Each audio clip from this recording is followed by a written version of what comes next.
We are here today to honour the legend. With the Olympic flame making its way through London town as we speak, the flame has not been dampened here in Leicester Square as we attend the great British premiere of Chariots of Fire. And remember those few young men with hope in their hearts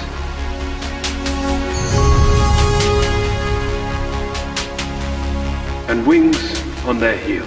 Now, congratulations on such a successful film. Have you seen it? I have. You have? Of course, of course. Some people haven't. Well, This lady hasn't. it's very shocking, isn't it? No, it's not. They'll go and see it now. Yes, we can all go and see it later, can't we? Why are we all here today then? Why have we decided to remaster this film? Well, because it's a durable film. It's because of the Olympics. The Olympics have begun.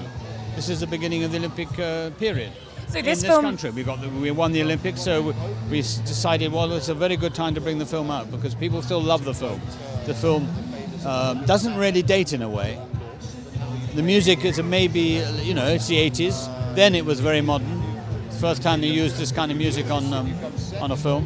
This one man doing it, one-man band, really. Now, you say that it doesn't date. What is it about this film? What are the themes in it doesn't really date. that are timeless? Timeless. Well, to be yourself is timeless. Stand for yourself. Stand for your beliefs is timeless.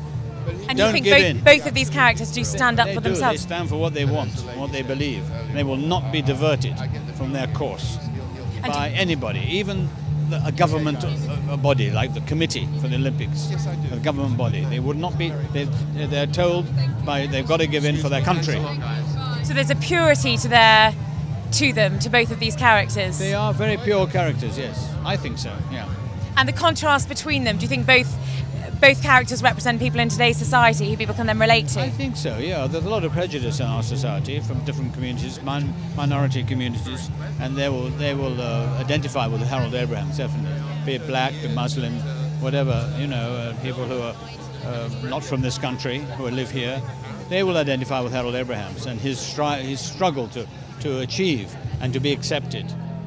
And the Scottish character, the religious character who runs for God, or runs for himself through God in a way, inspired by his belief, is a free character, and that's very good. So the religious sort of equals free, and the secular is more sort of. Yeah, he's not so free, but he becomes free when he wins. Okay. And he wins from his own effort and not giving in to anything. When he's told he should change. That you want that powerful message to resonate. You want them to win. You want them, and so you join them. Okay. That's what happens in the film. And there is now very simple message. Not only the film that's telling the simple message, but there's also a stage adaptation. There's a stage. What's that medium going to bring to the story? Well, it's a different audience, I think, probably now. A lot of people who've seen the film will go and see it. Can they run on the stage? And they do.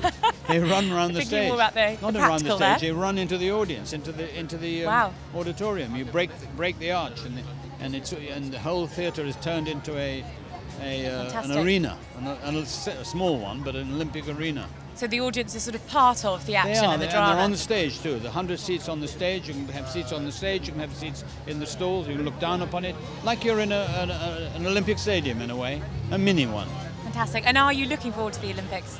I am very much. We've got to support the Olympics. It's here. There's no point in grousing about it. Exactly. You've got to go with it. Embrace it. And embrace it completely and fight for it, and fight for our people.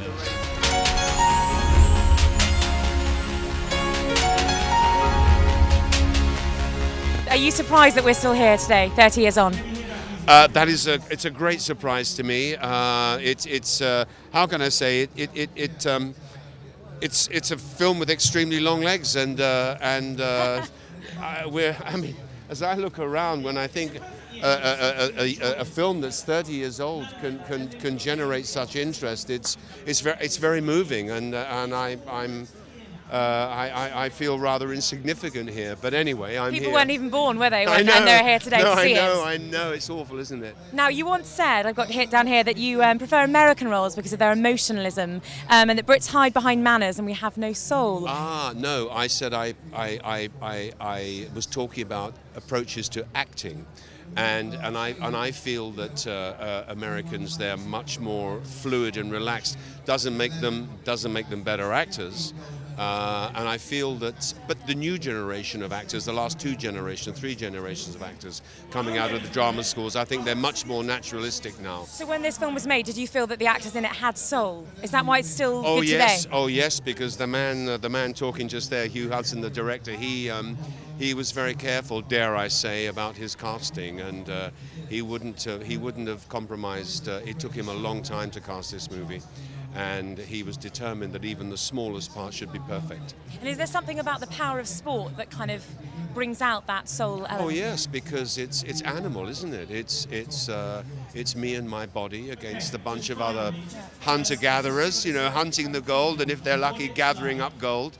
So of course, it's human nature at its most basic, I think, and it's wonderful. About human nature, obviously it features a Christian and a Jew in this film. Like, what do you think that could be sort of related to today? Is there an equivalent? Is that still relevant? Well,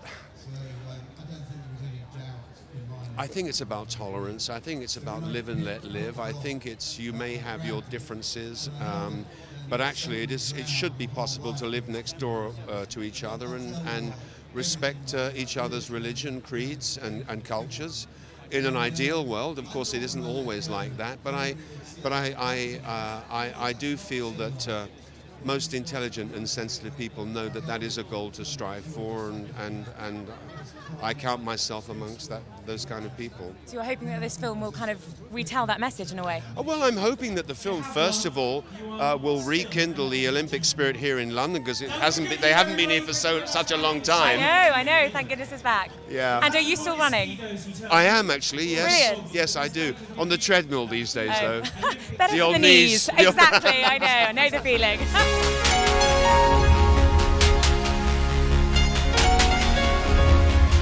I can't wait. Are you surprised to be back here after 30 years? Didn't we be here in the first place? Yeah. Yeah, it's amazing. I can't tell you how amazed I am. I mean, great to have a re-release anyway, but 30 years later is quite a record. It is. What's the secret to success? Just very well written, very well directed, made film.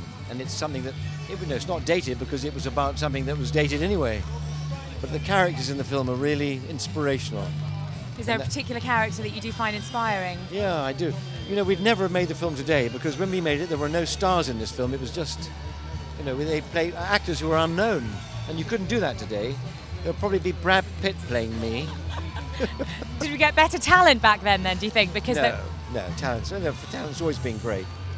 I don't mean that against Brad Pitt, he's a fantastic actor, but you have to cast people who are well known now. They wouldn't take the risk on us. So what can we learn from watching this film? What's going to resonate with today's audience? It's about characters who stuck to their principles. And that's really, really good message. If you believe in something, go for it. You'll get there. Is that something that doesn't happen so much these days? I don't know. I think, people say, oh, the days aren't like they used to be. But you know something? They are really. And everything gets better. I know, when we made the film, we didn't have mobile phones. Yeah. Mind you, has that improved our lives? I don't know. Has it made them worse?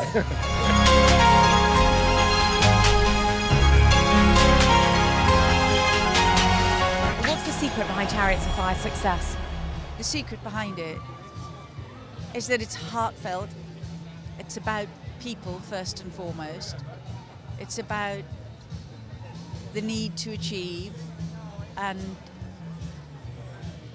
seeking what's most important in your life. So it's a very human movie.